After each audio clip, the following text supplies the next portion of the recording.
बिस्मिल्लाहिर्रहमानिर्रहीम। दोस्तों अस्सलाम वालेकुम। आज की इस वीडियो में हम पीएचडी अकाउंटिंग सॉफ्टवेयर का लेक्चर नंबर 5 डिस्कस करेंगे।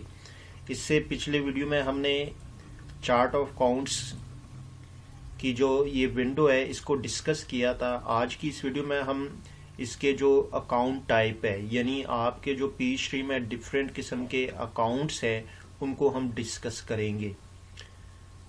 तो हमारे पास ये कुछ अकाउंट्स हैं जिनके बारे में आपको जानना बहुत ज़रूरी है, क्योंकि अगर आप अकाउंट टाइप को गलत यूज़ करेंगे तो आपके पूरे के पूरे अकाउंट्स जो है वो गलत हो जाएंगे।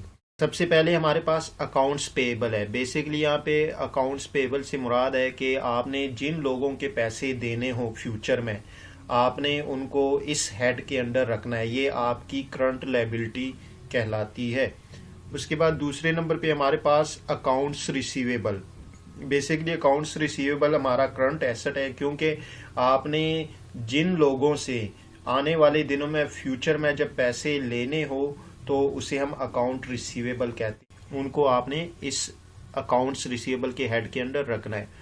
उसके बाद हमारे पास है अकुमुलेटेड डेप्रिसिएशन। बेसिकली डेप्रिसिएशन का मतलब है वियर एंड टियर, यानी फिक्स्ड एसेट को यूज करने की वजह से जो उसकी वैल्यू डिक्रीज होती है, वैल्यू में जो कमी आती है उसे हम डेप्रिसिएशन कहते हैं।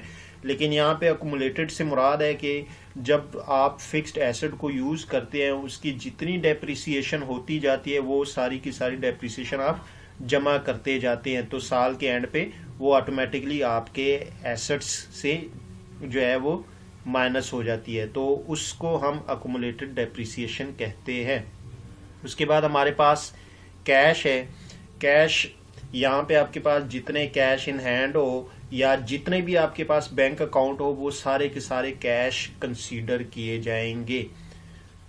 उसके बाद हमारे पास cost of sale. Basically cost of sale जो है कि चीज़ों को बनाने से लेकर उसको सेल करने तक जितने भी आपके एक्सपेंसेस होंगे वो सारे के सारे आप कॉस्ट ऑफ सेल्स में रखेंगे। ये सारे आपके डायरेक्ट एक्सपेंसेस होते हैं। उसके बाद हमारे पास है इक्विटी डज नॉट क्लोज। अब यहाँ पे इक्विटी डज नॉट क्लोज से मुराद है कि जब भी आप बिजनेस स्टार्ट करेंगे उसमें जो ऑनर की पर्सनल इन्वेस्टमेंट होगी उसे हम इक्विटी डज नॉट क्लोज कहेंगे, और वो बेसिकली हमारे पास कैपिटल अकाउंट होता है। उसके बाद हमारे पास इक्विटी गेट्स क्लोज। ये चूंकि आपकी जो कैपिटल है उसमें से माइनस होता है तो इसको हम बेसिकली कहते हैं ड्राइंग्स, यानी जो ऑनर अपने पर्सनल यूज के लिए बिजनेस से चीजें या कैश विड्रॉ करता है उसे हम ड्राइंग्स कहते हैं और उसको हम इक्विटी गेट्स क्लोज के अंडर रखेंगे। उसके बाद हमारे पास आता है equity retain earning. Basically retain earning को हम कहते हैं कि जब भी आपको प्रॉफिट होता है तो आप उसमें से एक पोर्शन साइड पे रखते हैं ताकि फ्यूचर में अगर आपको कुछ ज़रूरत पड़ गई फंड के लिए या आप अपने बिजनेस को एक्सपेंड करना चाहें और आपको फंड की ज़रूरत पड़ी तो आप इस फंड को या इस अकाउंट को यूज़ कर सकते हैं। इसके अंडर हम कैपिटल भी रख सकते हैं।